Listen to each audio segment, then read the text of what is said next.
Wasallam, seraya Nabi bertanya, apakah benar engkau yang berucap bahwa engkau akan terus belajar beramal salih dan engkau nggak akan tidur, dan engkau akan terus beramal dan engkau tidak akan menikah?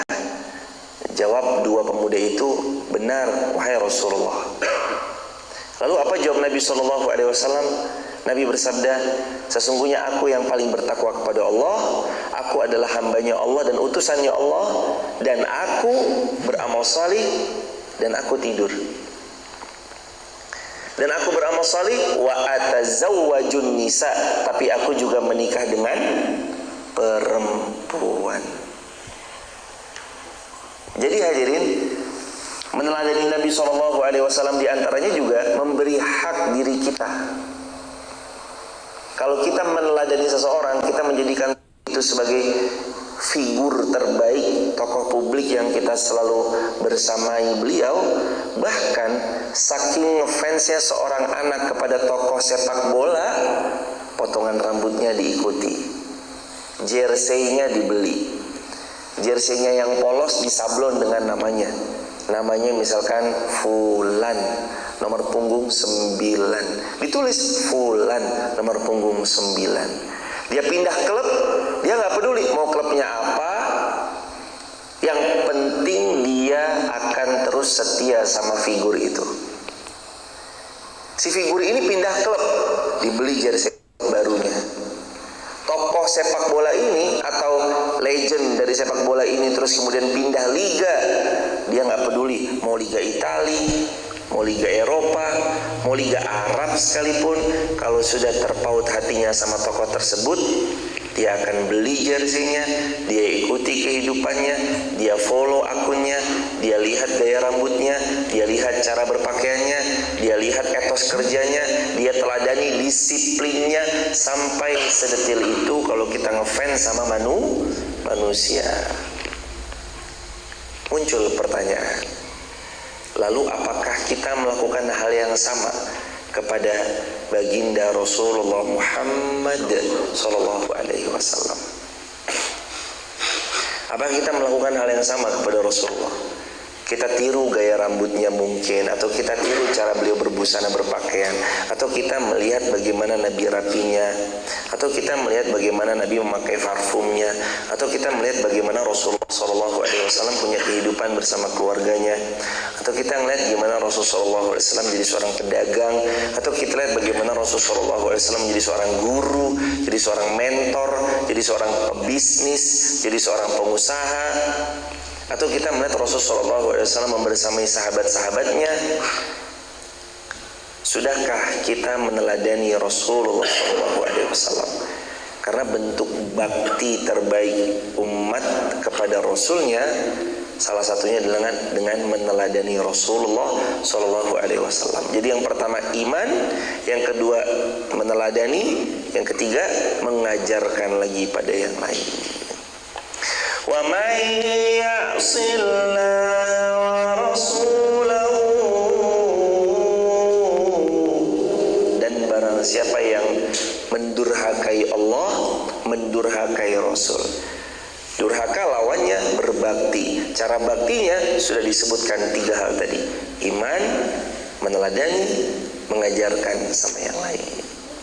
Meneladani sudah, sekarang bab mengajarkan. Gimana cara kita mengajarkan teladan-teladannya Rasulullah SAW kepada orang lain?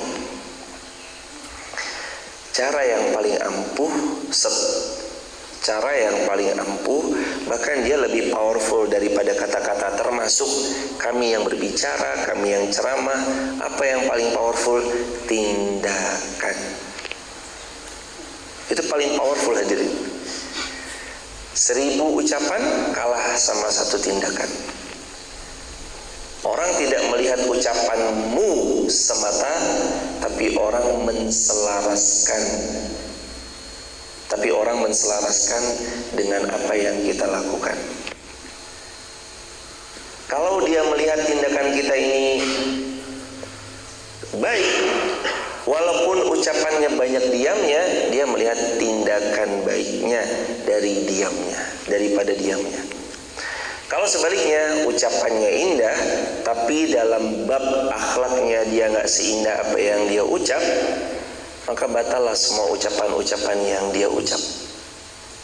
Ini pentingnya hadirin untuk mengajari yang lain. Hal yang paling besar untuk merubah itu belum dulu kepada kalimat-kalimat, tapi kepada akhlak.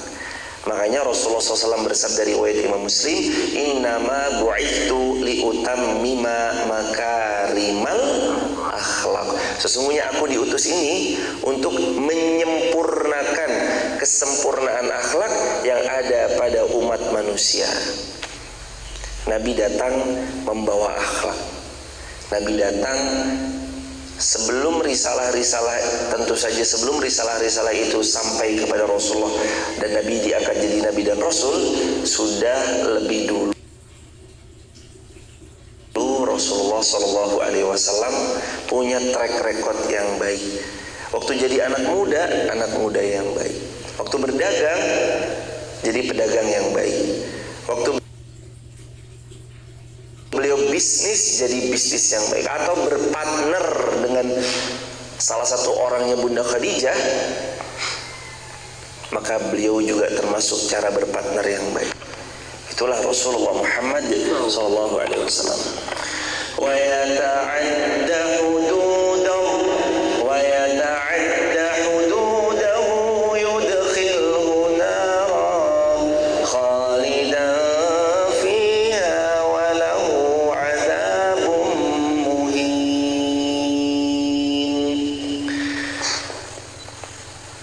Dan sesiapa yang melanggar hududahu, batas-batas yang sudah Allah berikan pada setiap hamba.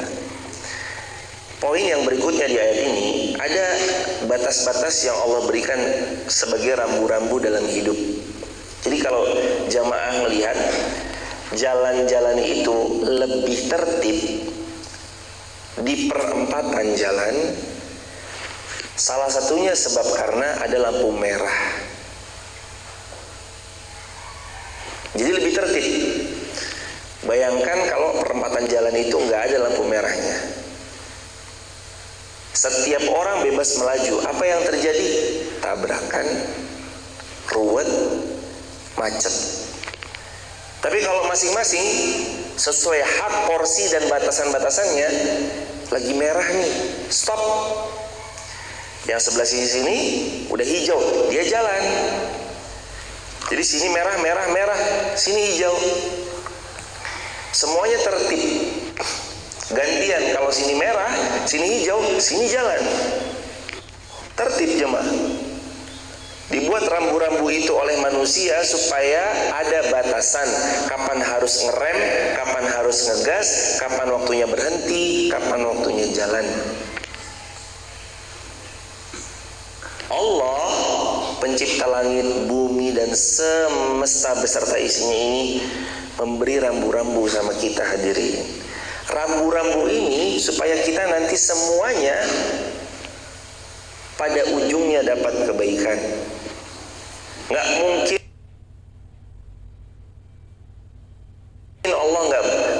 Allah membuat rambu-rambu untuk mencelakai kita, kecuali rambu-rambu itu dibuat supaya kita mendapat kebaikan. Makanya jemaah melihat Allah mengharamkan babi, khamar, Allah haramkan zina, Allah haramkan riba, Allah haramkan riba. Allah buat adanya satu aturan main itu di hadapan kita. Sebenarnya tujuannya satu jemaah. Wahai hambaku, aku ingin yang terbaik untukmu.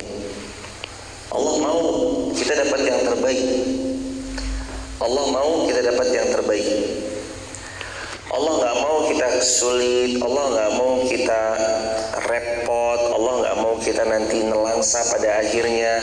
Makanya Allah maunya kita dapat yang terbaik, diberi rambu-rambu supaya nggak berantakan hidupnya. Jangan sentuh ini haram. Ambil yang ini halal. Makanya kalau jamaah nanti melihat yang haram jauhi, yang halal nikmati. Yang makruh juga kalau bisa jauhi sejauh-jauhnya. Yang sunnah mari dihidupkan dengan sehidup-hidupnya. Begitu hadirin jamaah yang dirahmati Allah. Maka hadirin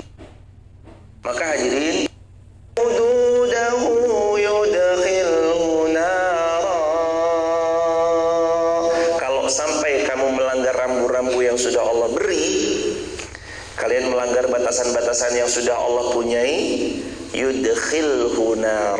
Allah berfirman, maka tempat yang paling membinasakan siap menerkam kalian, khalidan fiha, khalidan fiha.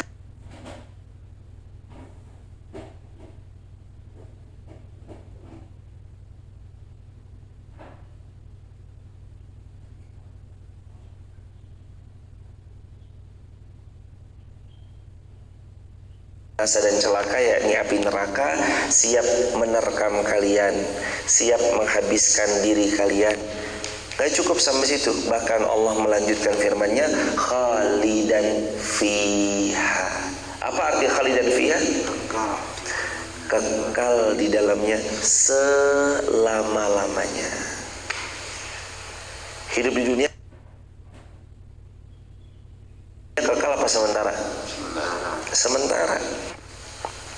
Nikmatnya sementara, bahagianya sementara, senangnya sementara, bagus pun bagusnya sementara, terkesan indah pun indahnya sementara. Mana di dunia yang selama-lamanya? Jamaah melihat pemandangan untuk sepekan pertama akan takjub sama pemandangannya. Wah, kita masuk ke dalam sebuah villa, kita takjub dengan segala keindahan pemandangan yang villa itu suguhkan. Takjub banget kita. Hari pertama takjub, kedua takjub, ketujuh sudah mulai pudar ketakjubannya. Ah, biasa aja. Ada gunung, telaga, pemandangan kota Wonosobo. Misalnya, bayangkan 7 hari aja Anda perasaannya udah mulai biasa aja. Gimana kalau Anda tinggal selama 1 tahun di situ? Pemandangannya jadi tambah biasa aja. Karena di dunia ini kalau bagusnya sementara. Coba pas beli handphone jemaah, kapan ada muncul perasaan, handphone baru? Biasanya kita merasakan kayak gitu 1 sampai 3 hari pertama. Setelah 1 bulan pemakaian, apakah masih merasakan, handphone baru? Masih merasakan gitu nggak? Udah enggak lagi. Itulah dunia. Waktu kemarin kita beli motor, kapan kita merasakan motor itu lagi, motor baru? Saat motor itu turun dari dealer, kita bilang, motornya baru ya, wah keren nih. Terus dicoba-coba, dipretelin, ASMR, asal pretelin stikernya, pretelin itu yang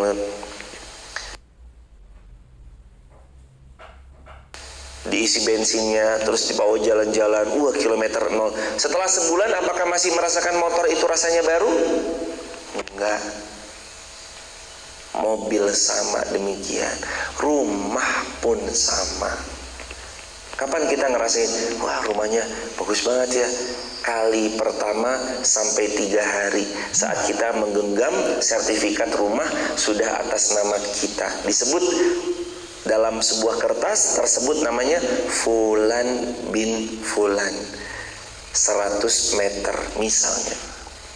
Tapi habis itu ya udah, apa bedanya sama kontrak?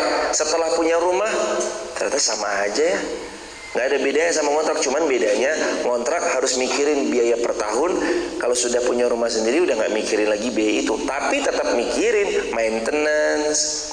Tahu-tahu misalnya kerannya rusak, tahu-tahu misalkan ada sumurnya, atau mungkin macet pompa airnya, mungkin tetap aja mikirin.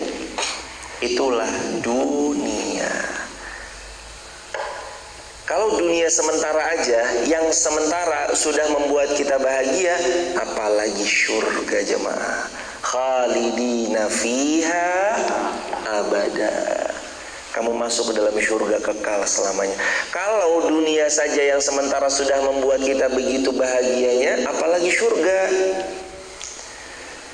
Kalau dunia yang sebentar ini sudah membuat kita terpesona begitu terpesonanya, apalagi surga.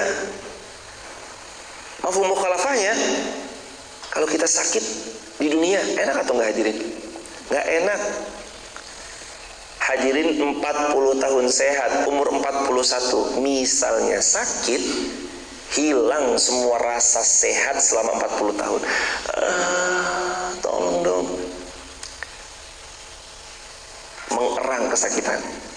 Padahal 40 tahun sehat.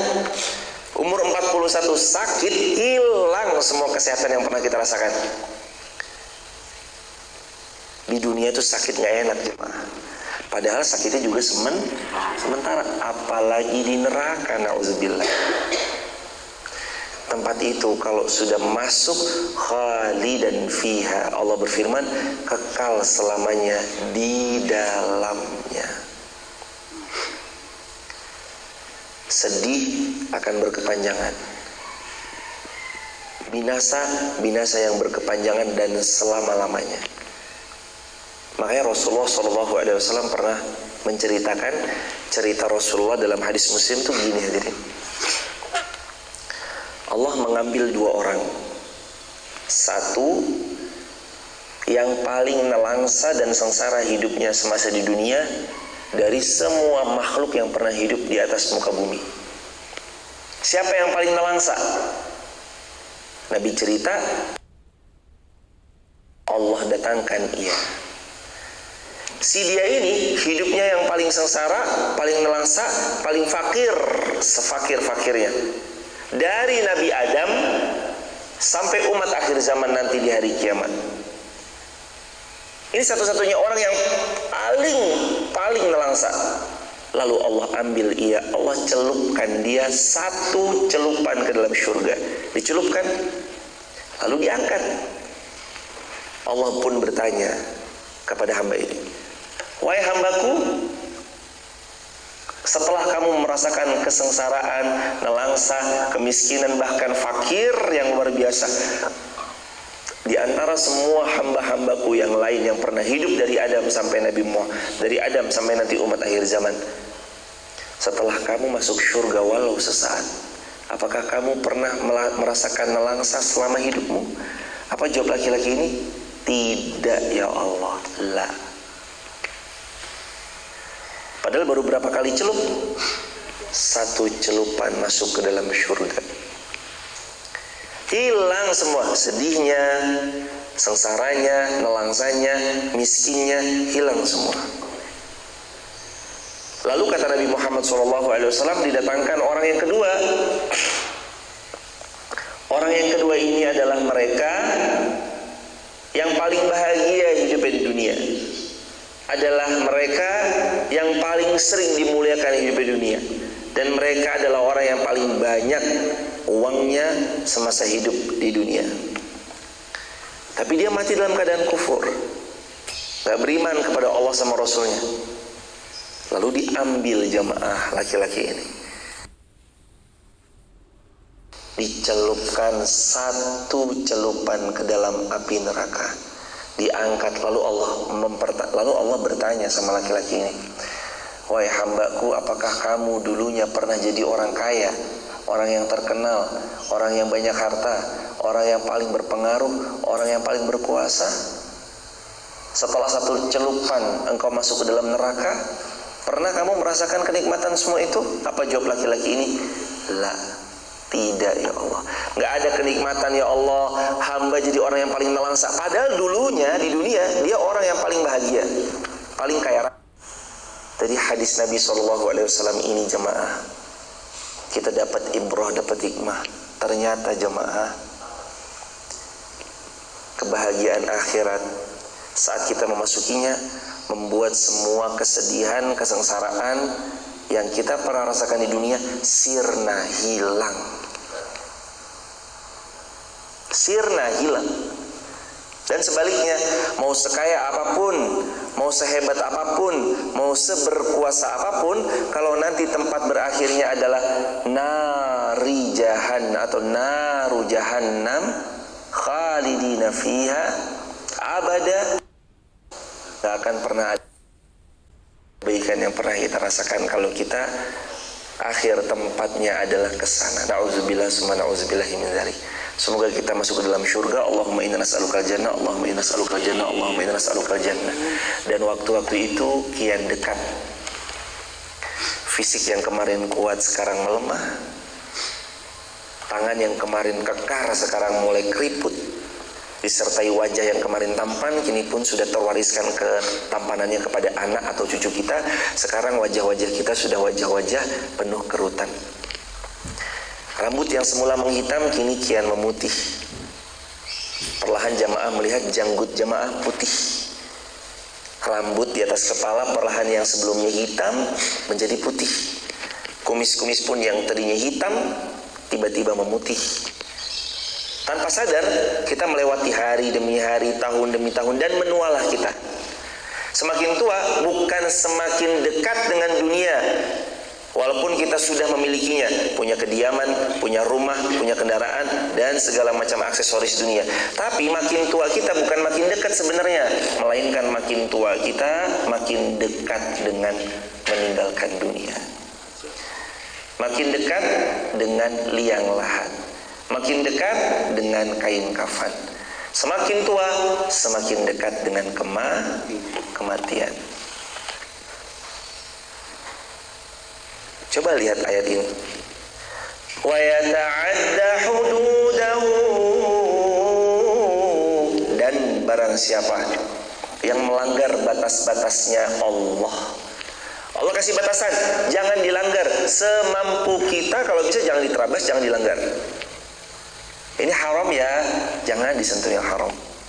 Tapi dulu, ya itu dulu.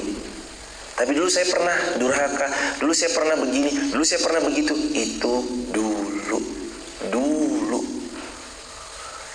Kalau sudah hamba ini bertobat, jangan diungkit-ungkit. Tutup aibnya, kembali kepada Allah. Ingat, kita akan dihisap sendirian. Kita tidak akan dihisap Allah sama apa yang orang kata tentang kita. Enggak. Allah enggak akan bilang, hambaku katanya dulu kamu, enggak. Allah enggak begitu hadirin. Allah punya semua datanya. Allah lengkap, komplit, sempurna, tanpa celah data-datanya Allah tentang diri kita. Kita dihisap nanti bukan apa kata manusia. Kita dihisap nanti tentang bagaimana kedudukan kita di mata Allah Subhanahu wa ta'ala. Jadi mau manusia mencela kita kayak apa, nggak bahaya, asalkan bukan Allah. Mau manusia menghina kita kayak apa, memfitnah kita kayak apa, menghancurkan nama kita kayak apa, mau manusia membicarakan kita di belakang kayak apa, tapi kalau Allah bilang bukan itu, aku tahu kamu hambaku, bahwa kamu hambaku yang paling aku cintai, maka semua omongan manusia terbatalkan, karena Allah punya data validnya. Allah punya data yang valid tentang kita, tentang diri kita, tentang aktivitas kita, tentang amal soleh kita. Bahkan Allah tahu yang ada di dalam sanubari kita. Kamu melakukannya karena siapa? Untuk siapa? Yang hatinya condong pada manusia, pujian manusia, hatinya condong kepada cinta dieluk-elukan manusia, cinta terhadap penghormatan manusia, cinta terhadap bagaimana manusia berterima kasih langsung kepada dirinya. Allah sudah tahu. Siapa yang hatinya tulus hanya berharap ridho Allah Subhanahu wa ta'ala, hatinya tulus hanya berharap kepada sayangnya Allah. Allah sayang banget sama saya, Allah baik banget sama saya, ya Allah bantulah saya, ya Allah tolonglah hambamu ini, ya Allah ridhoi hidup hambamu ini. Allah pun juga tahu siapa hamba-hamba yang hatinya benar-benar jujur kepada Allah Subhanahu wa ta'ala. Makanya di ayat ini, kalau kamu melanggar batas-batas hukum Allah, ada tempat binasa yang siap membinasakan kalian, dan kalian akan mendapat azabum muhin, azab yang menghinakan kalian. Dihinakan, ingat, bukan sehari dua hari. Jamaah dipermalukan di depan manusia. Emang manusia akan peduli? Mungkin 3 hari pertama Anda jadi bahan bulian di sosial media. Ketahuan, dasar, bla bla bla bla. Waktu satu public figure berbuat keliru, lalu kekeliruan ini diupload, diunggah di sosial media, public figure itu jadi bahan bulian 3 hari 3 malam, dibully, akunnya di kolom komentarin. Bahkan ada yang sampai menonaktifkan karena nggak mau lihat kolom komentar. Ada yang biasa aja, tetap aja kolom komentarnya tetap nyala, tetap terus kemudian dia baca. 3 hari, 7 hari masih, tapi udah mulai berkurang. 10 hari masih tambah berkurang. 1 bulan berikutnya manusia nggak peduli dengan apa yang kemarin terjadi. Sebulan berikutnya ada info baru lagi, mereka fokus ke sana. Yang ini udah menguap, nggak peduli. Itu di dunia. Kalau di dunia kita dihina, hinaan itu sementara. Di dunia ini kita dibully, bulian itu sementara. Di dunia ini kita dicaci, cacian itu sementara. Sakit hati kita, sakit hatinya kita sementara. Tapi kalau sudah masuk ke dalam neraka, azabum muhin, kamu akan dapat azab yang menghinakanmu selama-lamanya. Selamanya terhina, selamanya tersiksa, selamanya binasa, selamanya celaka. Selamanya celaka. Wal'iyazubillahi min dzalik. Wallati ya'tina al-fahisha min nisaikum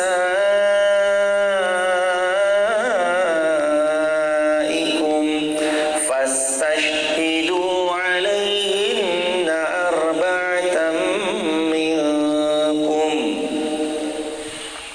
Dan para perempuan-perempuan yang melakukan perbuatan keji di antara perempuan-perempuan kalian, hendaklah terhadap mereka ada 4 saksi yang bersaksi atasnya. Kalau kita mau melihat perbandingan persaksian laki-laki dan perempuan, laki-laki 1:2 perempuan terhadap persaksiannya. Maksudnya, laki-laki itu kalau jadi saksi cukup 1 orang, tapi perempuan harus 2 orang. Dalam hal ini, arba'atam minkum. Kalau seorang wanita mau menuduh wanita yang lain, datangkan saksi. Berapa orang? 4 bagi nisa, perempuan. Laki-laki 2. Kenapa persaksian wanita harus lebih banyak? Allah yang paling tahu bahwa wanita kadangkala suka menambah-nambahkan info yang ia dapat. Sampai ada istilah yang siapa ini ngucapin pertama kali kami juga nggak tahu. Kurang lebih istilahnya, titipkan uang kepada seseorang, uangmu akan berkurang. Titipkan omongan kepada seseorang, maka omonganmu akan nambah. Makanya perempuan ketika mendatangkan saksi, jadi saksi perempuan harus didatangkan 4 orang saksi. Kalau laki-laki 2 orang saksi. Itulah kesaksian laki-laki dan perempuan, perbedaannya di sana. Apabila mereka telah memberi kesaksian, maka tempatkan perempuan itu dalam rumah sampai mereka benar-benar yakin menemui ajalnya kalau dalam hal ini, atau sampai Allah memberikan jalan lain kepadanya. Artinya, kalau seseorang sudah memberikan saksi, perhatikan baik-baik nih, benar informasinya atau tidak informasinya, atau sampai muncul keputusan yang Allah tetapkan daripadanya bahwa bahwa si A bersalah atau si B bersalah. Next. Ayat ke-16, dan terhadap dua orang yang melakukan perbuatan keji di antara kamu, maka berilah kehukuman kepada keduanya. Jika keduanya tobat dan memperbaiki diri, maka biarkan mereka. Sungguh Allah Maha Penerima tobat dan Maha Penyayang. Masya Allah.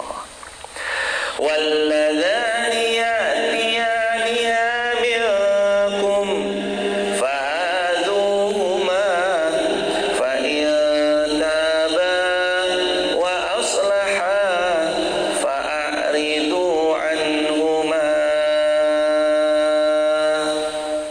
Allah berfirman, kalau ada orang yang pernah berbuat salah atau ada orang yang pernah berbuat keji di antara kalian, hukum keduanya atas perbuatan kejinya itu. Fa in taba wa aslaha,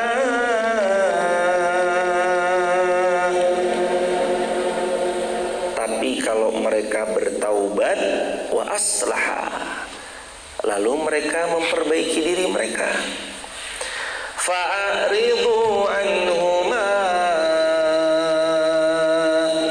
maka biarkan mereka, biarin mereka taubat, biarin mereka insyaf, biarin mereka memperbaiki diri.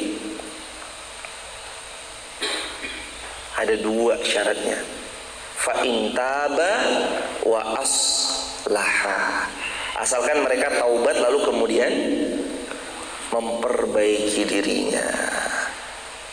Udah, kita pernah salah tapi kita pengen soleh, kita pernah maksiat tapi sekarang kita ingin taat. Gimana caranya? An-Nisa ayat ke-16, Quran surah An-Nisa ayat ke-16, fa in taba wa aslaha, kamu taubat dan kemudian memperbaiki diri dari yang kemarin. Itu aja. Allah nggak mensyaratkan kamu harus begini, kamu harus begitu, kamu harus dengan persyaratan yang heboh, kamu harus ambil 7 sumur yang berbeda, ambil 7 kembang dari 7 tanaman yang di negara yang berbeda, kamu harus injek ini, harus injek itu. Enggak seribet itu. Simple, taubat itu simple. Tabah, ucapkan astaghfirullah wa atubu ilaih, ucapkan itu. Wa aslah, dan berjanjilah bahwa kita akan memperbaiki diri. Kalau jamaah ketemu, ada tisu mas, maaf, tisu. Kalau jamaah ketemu sama orang yang dulunya pernah berbuat salah, wa a'ridu anha, ya udah, kalau jamaah nggak mau, a'rid itu artinya juga selain daripada biarkan tuh berpaling. Boleh Anda berpaling, boleh. Ini dulu maksiat dan saya tahu urusan maksiatnya itu urusan sama anak saya, tetangga saya, orang terdekat saya, kakak saya, orang tua saya, pasangan saya. Saya tahu nih dia maksiat sama, ada kaitannya sama. Tapi saya mau, udah, saya tutup, saya maafkan, dan saya nggak mau ketemu lagi. Boleh atau enggak? Ini ayatnya. Wa'aridu anhuma. Arid itu maknanya selain daripada secara harfiah di sini di ayat 16 dan biarkan. Makna arid itu juga artinya palingkanlah dirimu darinya. Ya udah, cukup tahu ternyata orangnya nggak amanah, ya udah, nggak usah kenal lagi, nggak usah ini. Tapi kalau ketemu tetap silaturahmi seperti biasa, dalam arti ya tegur, sapa, salam formal. Tapi kita menjaga diri supaya dia nggak melukai kita, supaya kita nggak lagi terluka sama dia. Pernah ada kejadian orang melewati sebuah lorong tempat. 2 orang ini ketika jalan di lorong itu dibully, dicaci, dihina. Lalu laki-laki ini setelah mendapatkan respon seperti itu, ketika lewat di lorong itu dia bilang kepada temannya yang sering berdua sama dia dalam jalan, besok-besok kita jangan lewat situ ya. Loh, emangnya kenapa? Kita lewat gang yang satunya. Bukankah gang yang satunya lebih jauh? Kata temannya. Kata dia, iya, gang ini memang lebih jauh, tapi di gang itu lebih selamat untuk kita dan untuk saudara kita. Kita selamat dari caciannya, mereka selamat karena tidak mencaci diri kita. Lalu dia pun besok-besoknya cari jalan yang agak muter jauh, lewat gang yang berbeda, supaya dua, dia selamat, mereka selamat, nggak mencaci dirinya. Muslim tuh gitu jemaah. Ya, daripada saya kenal sama dia orang yang nggak amanah, mending keluar aja deh. Karena dia orang yang nggak amanah, udah mending nggak usah aja deh. Tapi ntar di jalan ketemu tetap biasa aja, biasa. Daripada dia di sini nggak amanah, kita terlukai dan dia berbuat zalim karena ketidakamanahannya itu, mending di-kick. Seperti itulah jamaah. Jaga. Kadang dengan cara berpaling itu cukup bisa menjaga. Wa'aridu anhuma. Kalau dia sudah taubat, memperbaiki diri, silakan taubat, memperbaiki diri. Allah itu Maha Pengampun lagi Maha Penyayang. Kita yang mau menjaga jarak boleh dalam Islam. Apakah kalau ada orang yang pernah berbuat zalim lagi jahat sama kita, lalu kita menjauh, itu termasuk memutus silaturahim? Jawabannya tidak. Selama kita menjauh, alasannya untuk menjaga diri kita supaya tidak terzalimi yang kedua kalinya, dan agar menjaga dia supaya dia tidak lagi berbuat zalim kepada diri kita, maka menjauh itu termasuk dalam ayat wa'arid 'anil jahilin. Quran surah Al-A'raf ayat 199. Berpalinglah kamu dari orang-orang yang jahil. Fa'in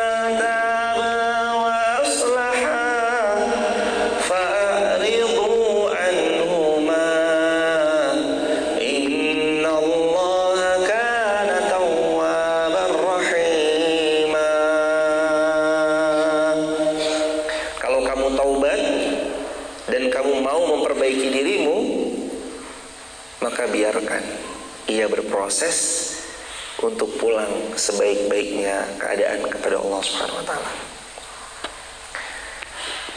Sekelam apapun masa lalu seseorang tuh ya Allah Maha baik jemaah. Tetap aja Allah ampuni. Sejelek-jeleknya masa lalu orang itu, tetap aja Allah yang paling sayang. Gak mungkin Allah gak sayang sama kita tuh, gak mungkin. Allah pasti sayang. Allah pasti akan muliakan, Allah pasti akan berikan yang terbaik buat kita. Itulah Allah Subhanahu wa taala. Mau seburuk apapun masa lalu kita, asalkan taba, yang kedua wa'as laha. Dia taubat, memperbaiki diri. Dia segerakan taubatnya, lalu memperbaiki dirinya dari yang sebelum-sebelumnya. Sesungguhnya Allah Maha Penerima taubat lagi Maha Penyayang. Barakallahu fikum. Besok kita lanjut An-Nisa ayat ke-17. Tapi sebelum nanti insya Allah besok kalau Allah izinkan kita lanjut, ada pertanyaan? Silakan jemaah. Ada? Silakan Mas, fadhol Mas. Ustaz mau tanya. Boleh. Misalkan sebagai suami kalau misalnya mau sholat, itu bingung antara sholat di masjid, apakah mending lebih baik di masjid atau di rumah dengan istri. Jazakumullah khairan jazak. Untuk laki-laki, baiknya di rumah dengan istri atau di masjid. Nabi bersabda sallallahu alaihi wasallam, sungguh hampir-hampir aku bawa kayu bakar. Lalu aku bawa kayu bakar itu dan kunyalakan penuh dengan api. Untuk apa ya Rasulullah? Nabi bersabda, agar aku bakar rumah-rumah yang ada laki-lakinya, lalu kemudian sholat di dalam rumah mereka. Jadi ini hadis sebenarnya bentuk ancaman ya jemaah, yang sekaligus ini memotivasi agar laki-laki sholat di masjid. Adapun perempuan dan anak perempuan, anak perempuan, kalau ditanya lebih baik mana? Ada dua riwayat. Satu, Nabi bersabda, sebaik-baik sholat perempuan atau anak perempuan atau kakak perempuan atau ibu dan segala macam itu, sebaik-baik sholat perempuan dalam rumahnya, lebih baik lagi dalam kamarnya, lebih baik lagi dalam mihrab yang ada dalam kamarnya. Begitu sabda Rasulullah SAW. Tapi ingat, Rasul juga bersabda dalam riwayat yang lain, Jangan kalian larang anak-anak kalian, istri kalian, atau siapapun hamba sahaya perempuan kalian kalau mau sholat di masjid. Artinya perempuan boleh di rumah, boleh di masjid. Laki-laki baiknya di masjid berjamaah. Meskipun ada perbedaan pendapat, intinya tentang berjamaahnya, ya intinya berjamaah. Tapi kalau mencari amannya memang baiknya di masjid, berjamaah di masjid. Tentang sholat jamaah. Barakallahu fikum. Begitu Mas, semoga Allah mudahkan. Mas dari mana? Dari Madukoro. Madukoro, Masya Allah, berkah terus ya Mas, sehat, lancar, semoga Allah memuliakan selalu. Barakallahu fikum. Madukoro, Masya Allah. Watu Geleto. Mas Ilham dari Kejajar, Masya Allah. Ibu dari Seribi. Ada lagi pertanyaan? Baik, kalau nggak ada mari kita akhiri dengan hamdalah. Alhamdulillah. Kafaratul majlis. Subhanakallahu bihamdika asyhadu an la ilaha illa anta nastaghfiruka wa natubu ilayk. Rabbana atina fid dunya hasanah wa fil akhirati hasanah wa qina adzabannar. Allahumma shalli ala sayyidina Muhammad wa ala sayyidina Muhammad. Rabbana hab lana min azwajina wa dhurriyyatina qurrata a'yun waj'alna lil muttaqina imama.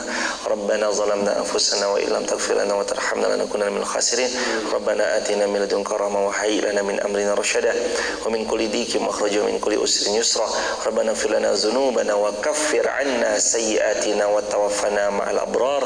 Rabbana atina ma wa'adtana ala rusulik wa la tukhzina yawmal qiyamah innaka la tukhliful mi'ad. Rabbana atina fid dunya hasanah wa fil akhirati hasanah wa qina adzabannar. Alhamdulillahi rabbil alamin. Barakallahu fikum. Buat teman-teman yang ada di sekitar Wonosobo dan dekat Masjid Muhammad Al-Fatih, bisa di Google Masjid Muhammad Al-Fatih Wonosobo. Nanti teman-teman bisa langsung diarahkan oleh Mbah Google. Kita ngaji di sini setiap subuh sampai syuruk. Barakallahu fikum. Assalamualaikum warahmatullahi wabarakatuh.